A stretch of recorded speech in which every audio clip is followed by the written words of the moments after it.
Today we're going to be swapping out a receptacle for one that's rated GFCI, and we're going to utilize these tools right here to do it. Make sure everything's wired up right from the get-go. Come over here to the breaker box, verify that the power's off. Take your flat head, get the cover plate screw off here. Then on some of these older ones, you're going to have a screw up top and on bottom. Pull it out away from the wall. You can always make sure there's no power on it. Now on these older receptacles, you got flat head screws to the side. You just want to go ahead and loosen those up.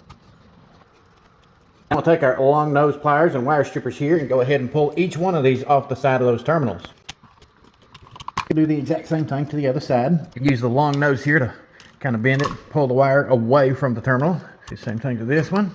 Once that's done, you just remove it. Sometimes you'll run across wiring that'll be damaged and you might need to cut it down to size and strip it, in which case we would use these pliers right here to do it. Since all the wires on this one look pretty good, I'm going to use these to straighten all these out. What I'm going to do is take them and bend them all around here. I'm going to take the long nose of the pliers here and I'm going to squeeze them in between it right there. Make sure everything is nice and flat. And the reason I'm straightening these up this way is because the GFCI that we're going to be hooking these into, there's little holes in the back of it. Well, all we got to do is take the straight portion of this copper wire and run it through the back and tighten it down.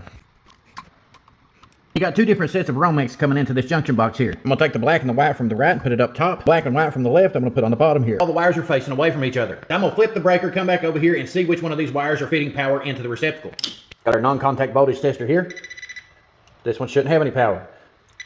That one does. Flip it back off, re-verify. And the reason I've done that is for this. On the back of your GFCI, you have it clearly marked line and load. The line is the power coming into the receptacle. The load is the power going out from the receptacle. We need to put the wires with the power on the line side. Then we need to hook up the other two copper lines to the load side. Eventually, the load runs from this receptacle over to this one. And then you got your ground right here on top. Since we only need about a ½ inch of copper sticking out, I'm going to use these strippers here and go ahead and trim them down a little bit.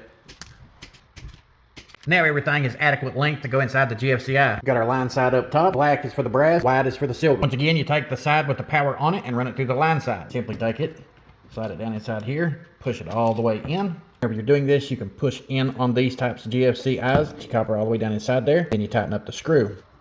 You repeat the same process with the top side on the bottom here and then hook up your ground.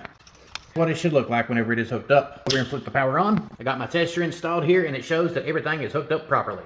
Wires back in, get the screws lined up, tighten them down. And this job is done, off to the next one.